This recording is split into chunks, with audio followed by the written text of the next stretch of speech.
If you'd like, you can grab that bit.ly. This will give you access to the deck we're going to be using today. And we'll share it again at the end as well. And so, gosh, Matt and I go back, maybe not even a year yet, but we collaborated on a few other things, and I'm just really happy to be here. I've been with Common Sense for a little over 10 years now, really focusing on digital citizenship in the classroom and building that culture around digital safety and security.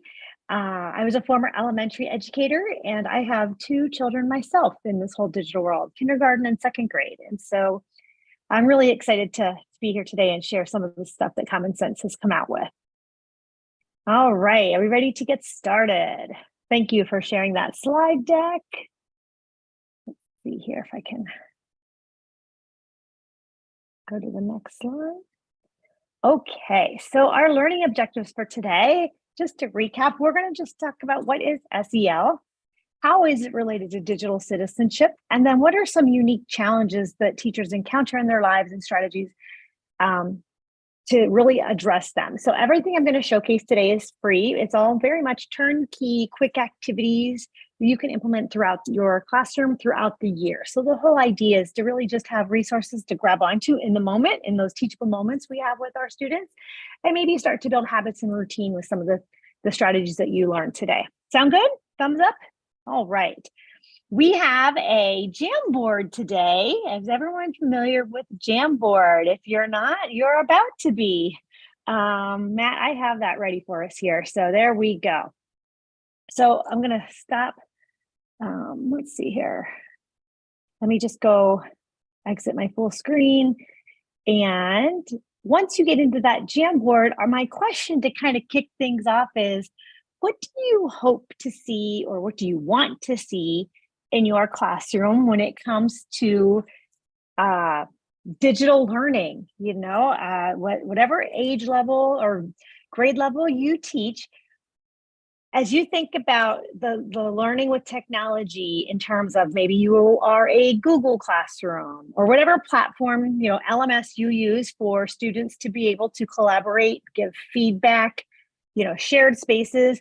What would you like to see in these new spaces? You know, what do you hope for? What do you strive for? What do you hope kids are doing when they're conversing and collaborating and talking with each other? I'm going to give everyone a second. Again, go to the Jamboard, and if you just go over to the left-hand column there, if you're not familiar, there's a sticky note icon. If you click on that, it will give you a sticky note you can type in, and when you hit save, it'll go to the board. So if that's new to you and want to give it a try, we would love to see what you're thinking in terms of just what you do want to see. Let's kind of start there. So I see joy and collaboration was there from one of my last sessions, which the word joy just brings me joy. So I figured let's keep that on there. But in all seriousness, right, yes, just joy and collaboration with each other. Self-directed learning, that's really great. I agree.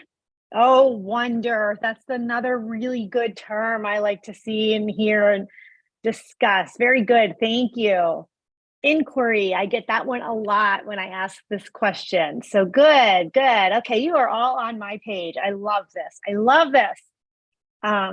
So let's think about maybe what we don't want to see, or what you're currently seeing and would love to change somehow, or, you know, think about ways we can, you know, improve our on-learning environments and spaces for our students.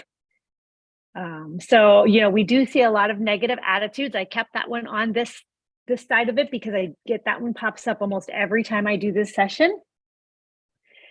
Giving up. Yes, that's another one that pops up a lot.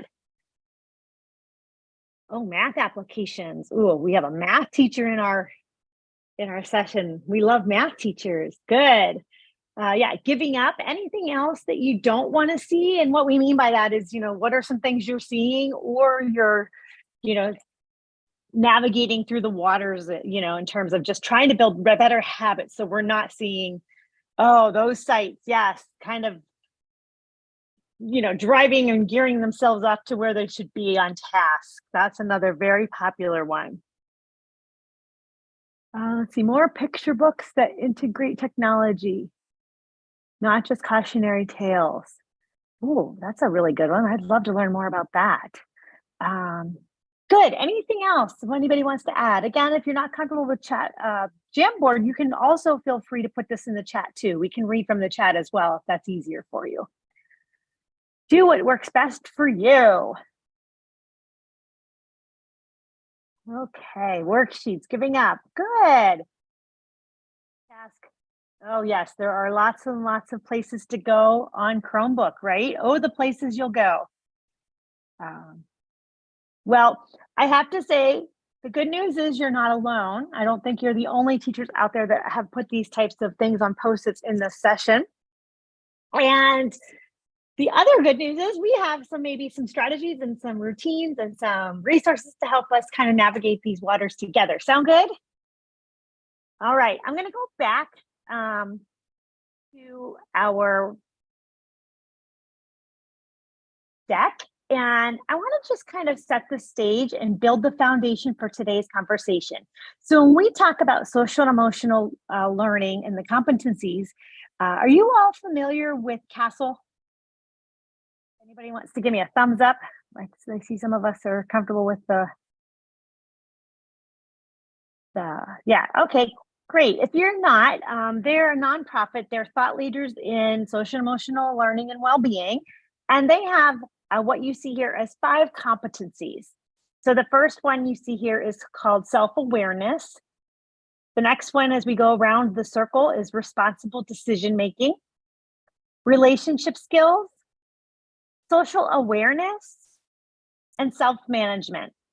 And all of these sort of tie together into social and emotional learning in digital life. And so what we did was we took the competencies and the standards and we aligned them to our lessons.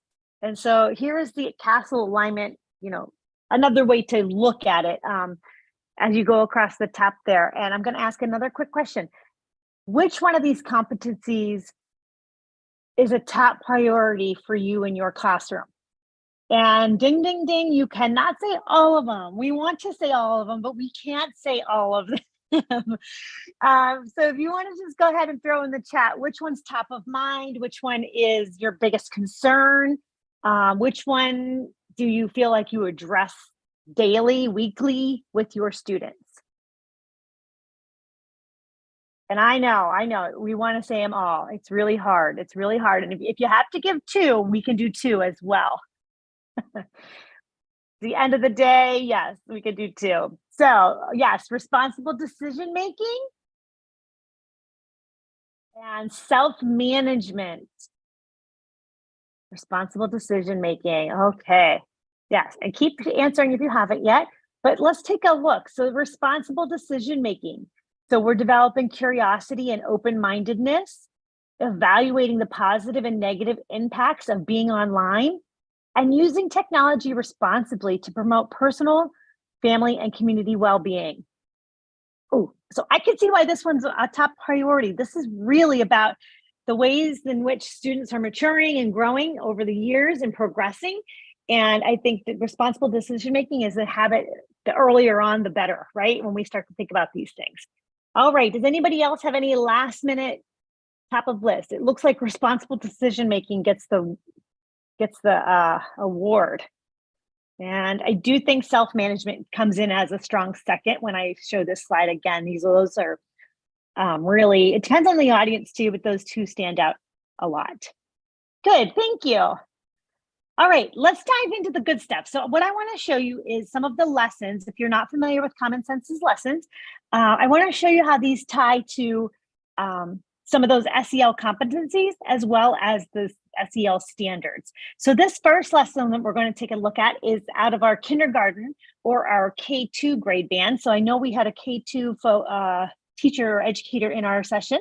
And if you're not K2, this is a time where you can kind of pause and sit back, but we also want to hear your feedback as well. If you feel like you want to add anything to the conversation, that would be fine. So saying goodbye to technology. So getting our students to understand self-management, right? This is like that idea around saying goodbye to technology and like feeling good about it, right? We'll be back again. We'll do more things on this, but for now, our time is up and we have to understand how to say goodbye. So we have a video here that goes with the lesson called Pause, Breathe, finish up. And I won't play it for us, but we can certainly drop the link in there for you if you'd like to look at it. We were having problems with our sound earlier, so I don't know. I know you can't hear it, but so I'm going to pause it there because I know you can't hear it, and I apologize for that. But what I want to at least give you as a visual is in the K2 band of lessons, we have these little digital citizenship characters that all represent these competencies. So this one happens to be, he's green and his arms are real long because he's all about media balance, and understanding, that when you're online, you can get time offline as well and have just as much fun. So each character has different representation of media balance and well-being, digital footprint, privacy, really cute and great videos for the K2 students. And so that's the video that they would watch. And I also see, I wanted to showcase the saying goodbye to technology student handout. So this lesson, every lesson I'm showing you today is 15 minutes, maybe 20. But they were designed to be 15 minutes where there's a video they watch, and that video was under 2 minutes, introducing, how to say goodbye, and there's a little routine involved. We know at the K2 level too, there's lots of ways to build routine and repetition, right? So pause, breathe, finish up. Maybe it's a good thing I didn't play this song because I feel like you'd be singing it for the rest of the night, and then I might not be your bestest friend, right? Why did she show me that? No, but in all seriousness, it's a great way to build up habits and routine in your classroom. I see a lot of educators using these 15-minute videos in morning meeting, playing the video, getting them up and stretching and doing the moves. And then, at this first time, this is where the lesson plan comes in. And so you can see the objectives are listed. And then I want to show you the other piece. There's a section where they can act out scenarios as well and role play, which this is just one of the 4 scenarios that are in the lesson if you choose to go a little longer. So there's like extension pieces to it. So Arms is green. He's our little green character. Is at home watching TV on the couch. Arms' mom comes in and asks him or her to turn it off because they need to leave for school. Arms wants to keep watching and feels frustrated. And so how do they, take the approach of role playing on how they can pause, breathe, and finish up?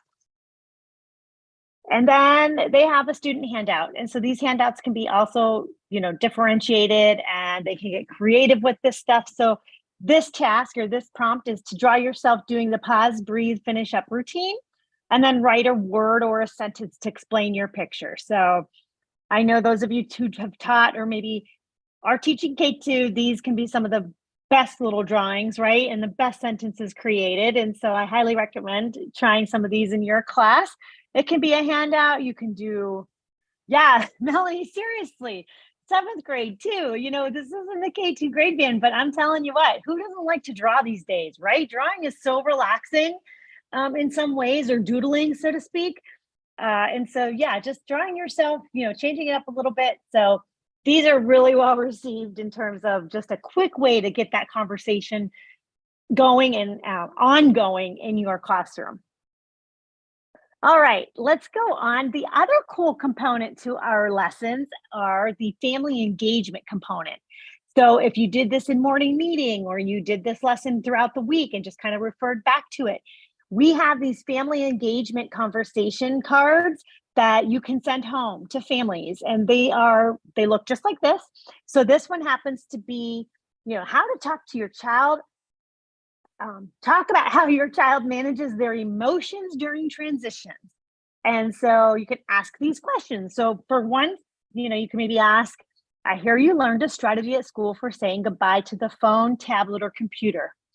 Can you tell me about it? And just kind of listen and get the student to talk to the parent or the caregiver about what that looked like in class and how can I make this work at home. And then you have 2 and 3 down there. How do you feel when your time watching TV or using your tablet is over and you have to turn it off? But then again, why is it important to have to turn it off and move on and try something else, play outside, read a book, etc.? So these are really great. They're attached to every lesson. So on that one pager, when I went back here, this is a one-page lesson. And if you open it up, it's at the bottom. So it's all in one place for you, which is also great. And at the end, I do have a slide with all of these in one place. So I know lots of schools or teachers just post it at the parent portal for the year and refer to it, and then maybe take, each one throughout the year and put it in a newsletter, or, email to parents, like however you communicate with parents. This is all under Creative Commons. So this is really hopefully turnkey and easy to send home to families. Sound good? All right. Does anybody have any questions about sort of that elementary snapshot for DigSit and one of the many that we have? But I just kind of want to go through that one first. Any other thoughts on maybe where this could fit in your curriculum or like in your daily routines? If you have any ideas, throw them in the chat there. We're always looking for ways to share how this might be used. And I'll also unmute Mike so that folks can participate verbally as well. Thank you. Yeah, sometimes when you have a small group, it's more fun to hear what's going on in everybody's classrooms. All right. So the next one is, we have this listed for grade 4, but I've seen this go down and up grade levels. So again, your kids best, your community, your students. So you can kind of go from there as to whether or not this might be something that might fit you. But keeping games fun and friendly.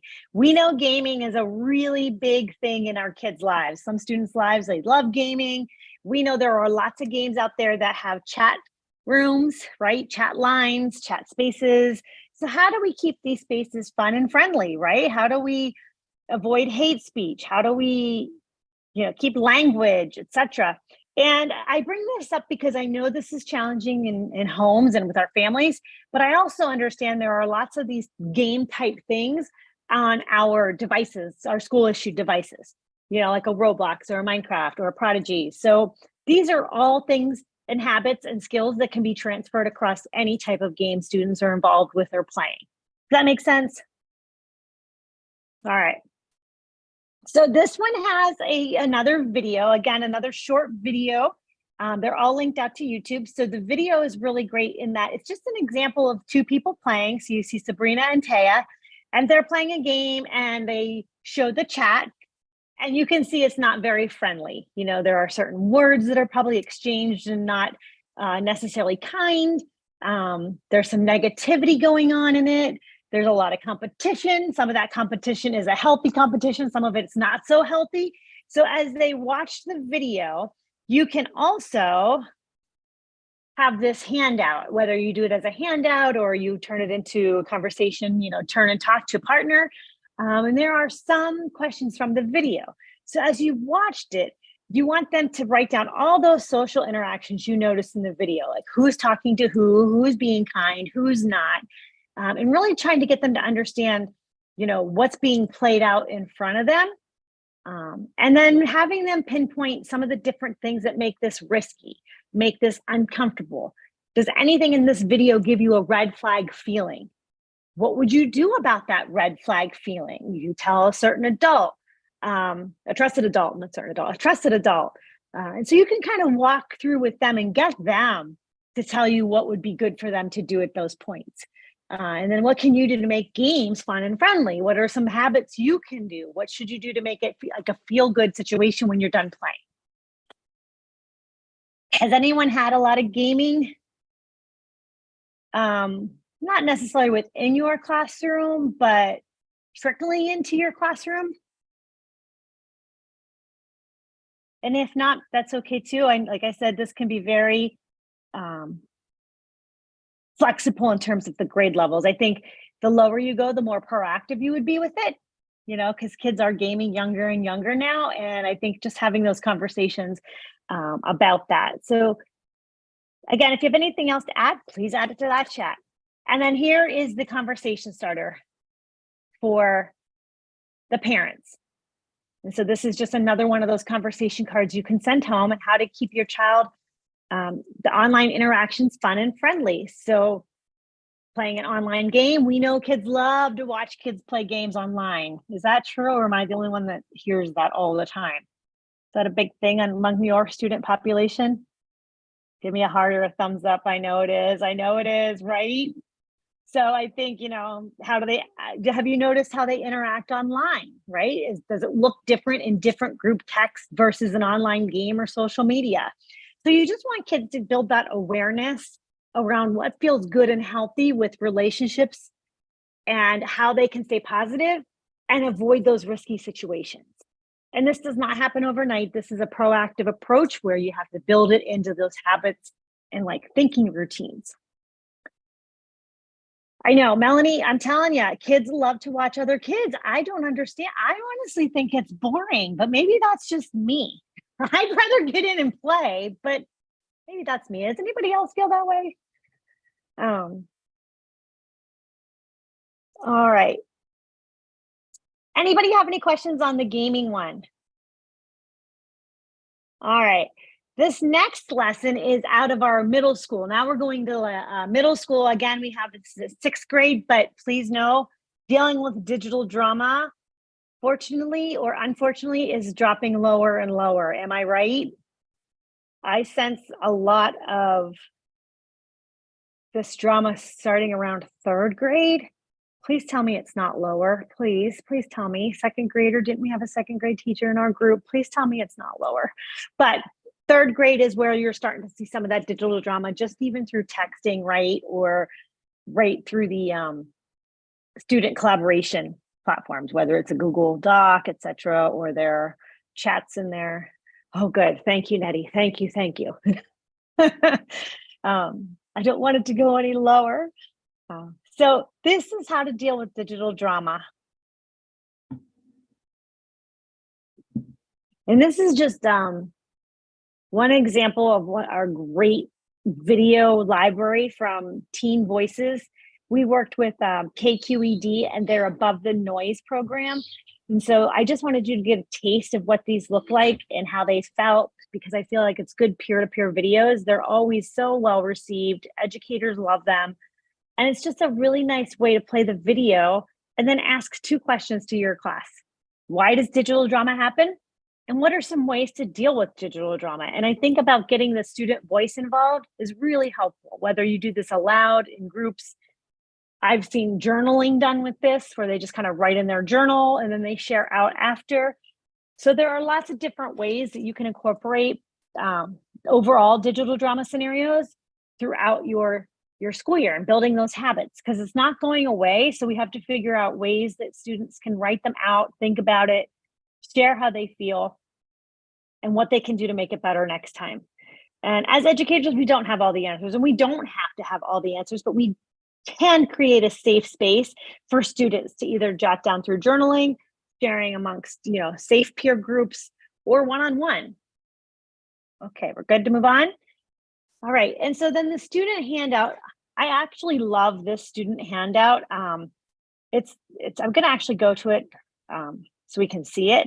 So this is a scenario. We have a whole library of different digital scenarios or digital dilemmas, if you will. This one happens to be, let's read it. I'm gonna read it. I think we should read it and kind of go through it. So here's the scenario. It says, Felicia and Jen are friends from school. They both auditioned for the lead role in the school play. The next day, Mr. Adler, the drama teacher, posts the final cast list, showing that Felicia was selected for the role. Felicia posts the photo of the list on social media with the caption, "Guess who made lead role? Me." Other students at her school see the post and make comments. The comments continue to come in. People start responding with Team Jen, Team Felicia hashtags. Later in the response to Jaden's comments, Felicia posts an embarrassing picture of Jaden, calls him out for failing Mr. Adler's class. And so here's just a quick sample of what that could possibly look like on a social chat, right? A social feed, a social share. And then down at the bottom, taking on the viewpoint of either Jaden or Felicia, you circle the name of the person on the perspective you're taking, and then complete those columns. You can put your kids in groups, your students in groups. Team Jay and Team Felicia, and then putting themselves in their shoes. So if you did pick Jaden, why do you think Jaden acted that way? What's one thing Jaden could have done differently? And then that's something that might have stopped me from doing it something differently was. And so you can obviously create these in different ways. You can change the names, you can customize it to fit something more relatable or relevant for your classroom. And then you see down here, based on what was shared in your group, how could this situation have been de-escalated? What could the people involved have done differently? So these are the start or the beginning of thinking routine, right? Thinking through how each person in the dilemma or the drama is feeling, why they're feeling that way, and what can we do to resolve this so that everybody feels good about it? Taking it down, apologizing. What can we do better next time? So has anyone had any experiences with some of our digital drama activities or dilemmas?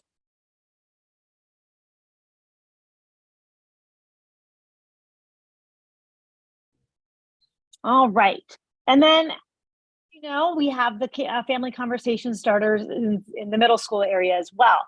So this one is talk about how your child can understand and respond to digital drama. So asking different questions like, I hear you were talking in class about digital drama.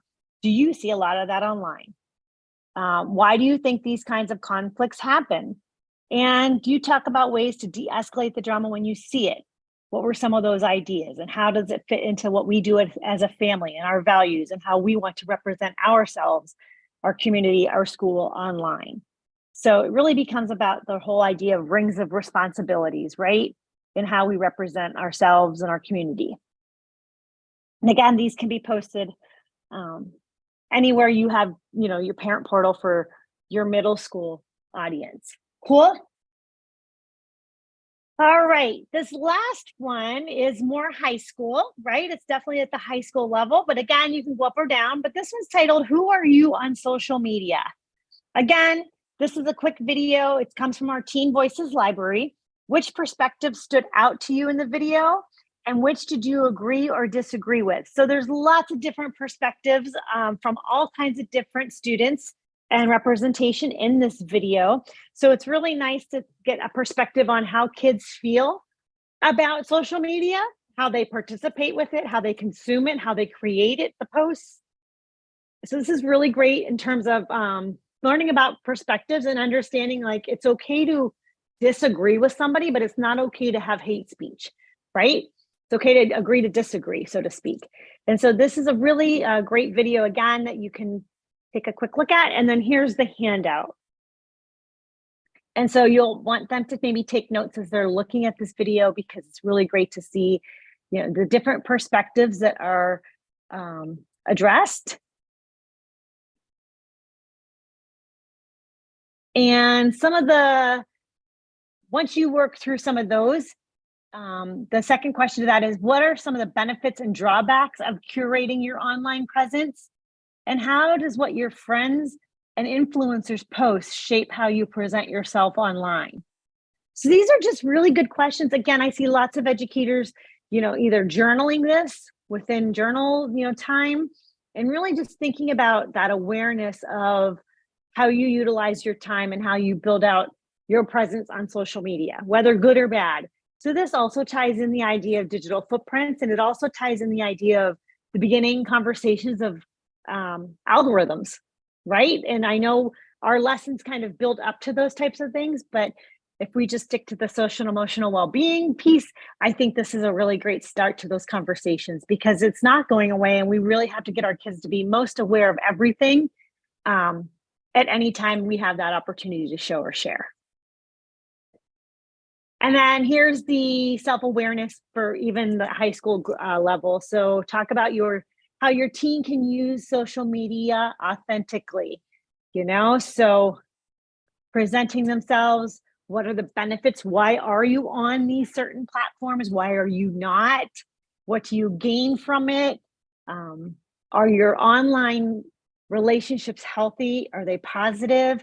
Are there any platforms or any relationships online that give you a risky or put you in a risky situation or give you a red flag feeling?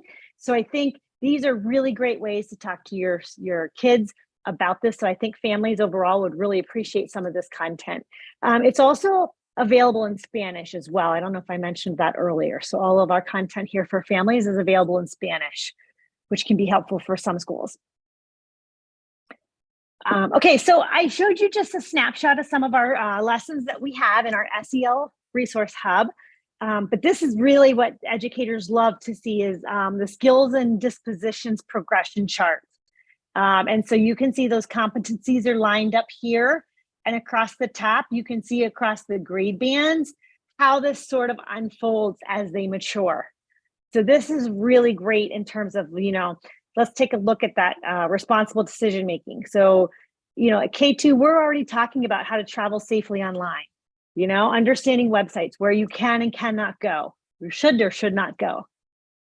How you can be an online superhero, what does an online superhero, what type of traits, what type of superpowers would an online superhero have? Like that's the type of stuff that we're talking about in the 3rd and 5th grade. Middle school, who are you talking to online? Understanding who you're connecting with, what are the risks, etc. And then that last one is perspectives on posting for that high school area. So this one is also in a doc. We can make sure we get that in the chat. I don't know if did Matt already put it? There we go. Matt's on it. Okay, so yeah, this is really good stuff to just kind of bookmark so that you can kind of see how you might want to start to incorporate this into the daily routines of your class. Anybody have any questions on the skills and dispositions and the progression for SEL? Good stuff. Thumbs up, hearts, smiles. All right. Oh, good. There's some hearts. All right. And then this slide number 27, I just linked you out to, so these are the things we did maybe 2 years ago now. So for example, for elementary, if you wanted to take a week and do an activity a day, we kind of set up these little like cheat sheets in terms of a planner. So on Monday, you could do self-awareness and you could do the whole, how do I feel when I'm using technology? And then on Tuesday, you could do one about self-management.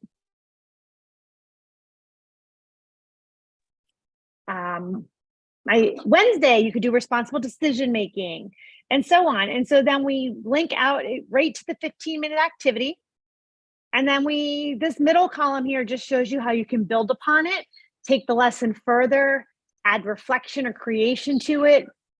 You have your engaged families information here and so on. So make sure, I'm going to go back here. So that was the elementary. There's also one for middle school. Same concept, just, obviously linked to those types of lessons for that grade band. But these are really good planning, lesson planning sheets for you to kind of get an idea of how you might want to do this. Maybe this isn't weekly, maybe it's monthly. You can kind of make those decisions, but at least it's a place for you to start, something that's already been done for you. All right. How do you feel about those? Do you feel like these might be a good starting point, entry point to start to think about how this might look, especially in the fall?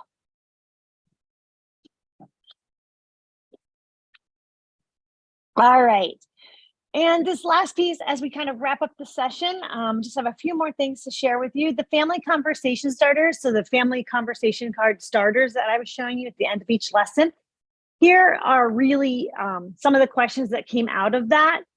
So overarching kind of themes is how your child can avoid the negative effects of oversharing, how your child can manage their digital habits, how they can stay safe when chatting with others online, resist the pressure of always being connected, and how your child can understand and respond to hate speech of different kinds. And so on slide 30, this is enabling you to access all of the activities in one spot. So whatever your grade band is, you can pull both English and Spanish, or just the English if that's what you need. This was a whole sort of like a one-stop shop for you to get it all. Does that sound good? Does everybody feel like this could be really helpful for our families? Good. Thanks, Melanie.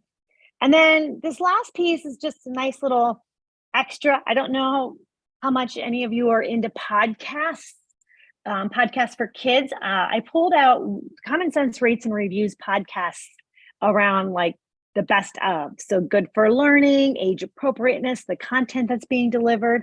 So I pulled out the mental health and wellness podcasts that get common sense selections, rave reviews around them. One of my favorites is Peace Out, that first one. It goes, I think it spans from K-8, to be honest. We listen to that one a lot. It has coloring pages. It's all tied to science and National Geographic content as well. And so something to check out if you're interested in either sending these home, letting parents know they're available. They're all free. And you can just access them right on your phone and play and listen. Or you can maybe do this in the morning as a soft start with some of your students. We've seen these done in centers, but just a nice way to tie together some of the digital, conversations that you're having through listening. So if you haven't checked out podcasts, this might be really helpful. I know, Melanie, my kids love it. Peace Out. We listen to it in the morning while we're eating breakfast. They're still engaged. We're still talking, but it's less screen time, right? You're listening more than watching or whatever. So it's good stuff. So yeah, that one and She Persisted is really great for the high school level. I highly recommend that one for high school. All right, I'm going to go back out to our website because I just kind of want to show you again where that hub is. So I went to commonsense.org, the digital citizenship, the SEL and Digital Life Resource Center. And we spent some time looking at the lessons across these different grade bands. And then we have the essential guide for teachers if you need to do that. The other thing we did was movies to help teach SEL. So we took these following movies and we created lesson plans around them.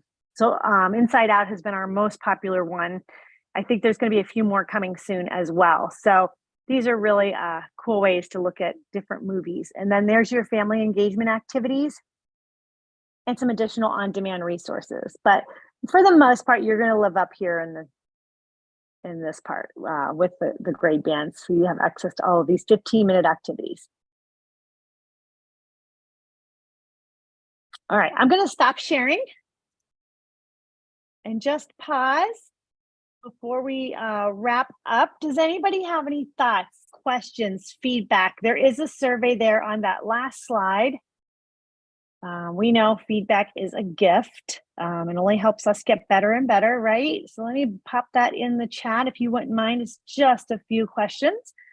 And if you don't have any other questions, thank you, Matt. You're the best. I can also put I'm going to share my email too, just in case you want to reach out. I'm local here in Chicago, so I'm happy to work with you, your school district. If not now, because we know it's May. I don't know how many days of school left we're at. Are we counting down yet? Is it 20? Are we at 20 yet? I know it's coming up, but if you want to work, after you take your breath of summer break and want to come back and think about what this looks like for back to school, I would love to connect with you and think about how this might look.